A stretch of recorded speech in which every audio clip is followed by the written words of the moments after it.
So for today's video, i-share ko naman kung paano mag-checkout na para magamit yung coins. Yung proper way para magamit mo yung coins mo. So sample na lang itong Makuku diaper. Ang ingay ni Marco. So i-click mo yung item sa baba. Browse mo yan pababa. Then makita mo yung vouchers na yan. Tapos yung voucher na yan, i-click mo yung arrow na maliit or yung voucher mismo pwede mo yung i-click.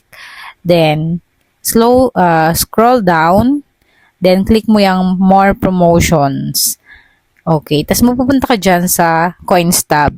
Ayan na yung coins tab na pwede ka mag-earn ng coins. So, click mo yung item from dun sa coins tab, buy now.